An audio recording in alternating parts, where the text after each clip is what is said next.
The Galactic Council's detention center on Station Kepler 442b hummed with the nervous energy of a dozen different species, all watching the newest arrival with barely concealed fascination. Raza Chen sat in the corner of the holding area, his dark eyes calmly observing the alien representatives who had been whispering among themselves for the past hour. The human seems unremarkable, chittered Vexhai, the insectoid Zephyrian ambassador, his mandibles clicking with uncertainty. Are we certain this is necessary? Ambassador Anna Volkov of the Terran Federation remained silent in her own holding cell across the corridor, watching the proceedings with the practiced patience of a seasoned diplomat. She had warned them. Oh, how she had warned them. The Thoraxian, High Judge, a crystalline being whose voice rang like struck metal, addressed the assembly. The human specimen has committed acts of aggression against 3 member species. Standard rehabilitation protocols have failed. Perhaps a demonstration of our galaxy's more primitive justice will teach both humans the futility of their violent nature. Raza looked up from examining his fingernails, his expression mildly curious. You know, back on Earth we have this saying about assumptions. Silence. The judge's crystalline form pulsed with angry red light. You will observe and learn. Guards, release the Shadow Maw. Anna pressed her face against the energy barrier of her cell. You absolute fools, she whispered, though her universal translator carried the words clearly through the chamber. A collective intake of breath echoed through the detention area as the transport cage descended from the ceiling. Inside, barely contained by reinforced durasteel bars, was a creature of nightmares. The Shadow Maw stood nearly 3 meters tall, its obsidian fur seeming to absorb light itself. 6 eyes glowed like molten amber in its elongated skull, and claws the length of combat knives scraped against the cage floor.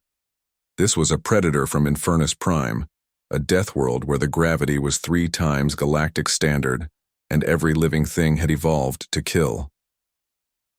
This creature, the judge announced with satisfaction, has never failed to break the spirit of those who face it. Perhaps now you will understand your place in the galactic hierarchy. Human. The cage door hissed open. The Shadow Maw emerged with liquid grace, its massive head swiveling to examine the detention center. When its gaze fell upon Raza, a sound, somewhere between a growl and a purr, rumbled from its throat. A sound that had been the last thing hundreds of beings had ever heard.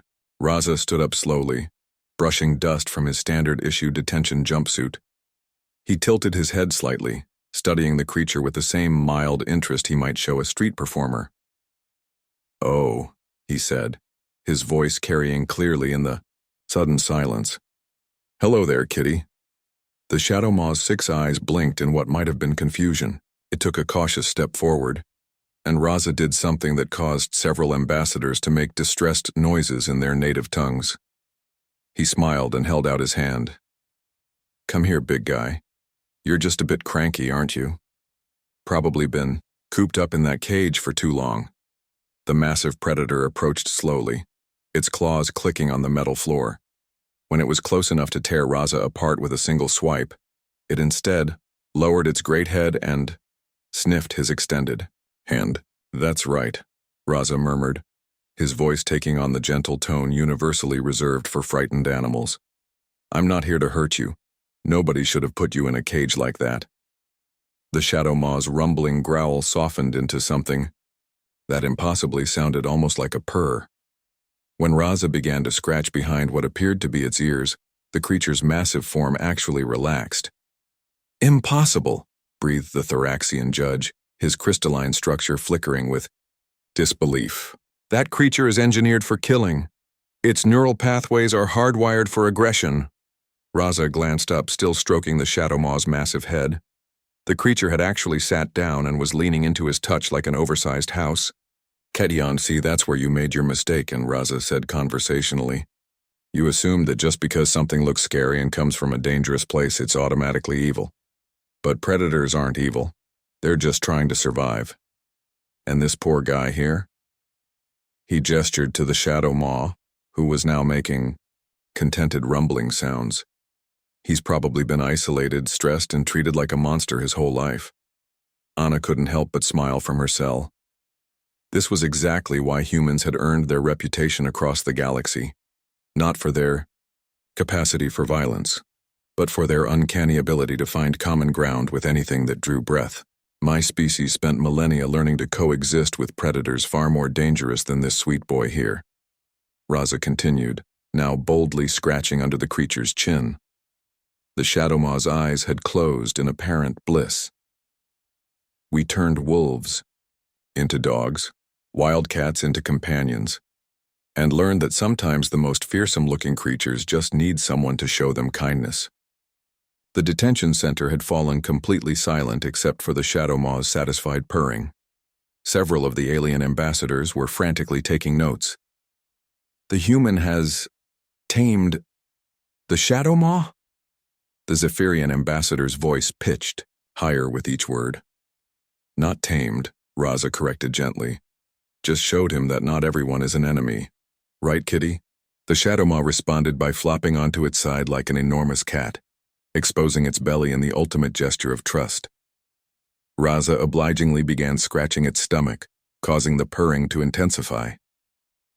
The Thoraxian judge's crystalline form had shifted to a dim, uncertain blue. This is not how apex predators behave. Maybe not where you're from, Raza said with a shrug. But humans learned a long time ago that the difference between a monster and a friend is often just how you choose to treat them. Anna finally spoke up from her cell, her voice carrying the authority of someone who had seen humans accomplish the impossible more times than she could count. Gentle beings, she said formally, allow me to reintroduce you to humanity's greatest weapon. Not our capacity for violence, but our stubborn refusal to believe that anyone or anything is beyond redemption. The Shadow Maw rolled onto its back completely, all 6 eyes now closed in contentment as Raza continued his ministrations. Besides, Raza added with a grin, who could resist this face? And in that moment, as the most feared predator in 3 star systems purred like a kitten under the gentle hands of a human who had seen past its reputation to its heart, the Galactic Council began to understand why humanity had earned its place among the stars, not through conquest but through compassion. The lesson had indeed been learned, just not by whom they had intended.